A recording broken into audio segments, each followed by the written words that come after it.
This is Liverpool Anglican Cathedral. It is a seriously impressive place. It's absolutely huge. You should come here sometime. It's amazing.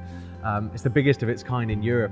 I remember the first time I came and just being absolutely blown away just by the entrance hall alone. And there was this guy that was playing on the organ who was just going like absolutely ballistic. It was like someone had dared him to see how many notes he could play at the same time and how many of the guests he could scare out of this place.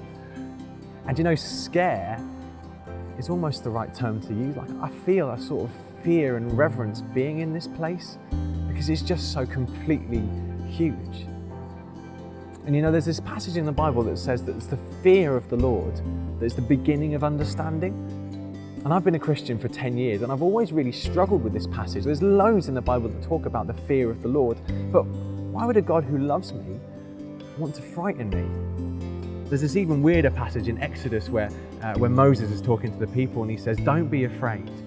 God has come in order to test you, and that the fear of him would keep you on the right path so you won't sin." So don't be afraid, but fear God.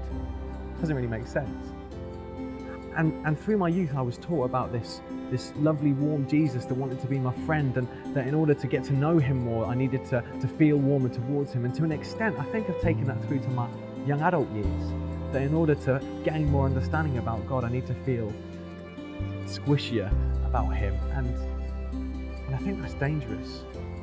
Never to forget that God is love, but to forget that God is God, the sculptor of the universe, the inventor of time, the maestro behind the orchestra of the galaxies.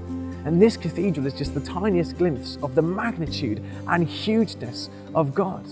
And this perspective, this fear and this awe gives me a fresh perspective. Not that it alienates me from God, but that invigorates me for him. To understand that this huge and magnificent God would pursue me, that he'd come from highest heaven to lowest earth in order to have relationship with me.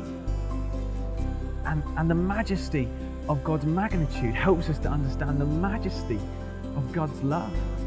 I think we need it. And there's this balance, this tension between reverence and intimacy. And I know it's a hard balance to get, but so often I'm found so deep in intimacy's camp that I lack understanding. We're told not to be afraid of God because he loves us and because he wants us. But let's never get too comfortable with the idea of God, that our reverence is drowned out in the squishiness. Maybe you should come here and allow your mind to be blown by just how great, magnificent and huge God is, so that your understanding of him may come from the right place, the fear of the Lord.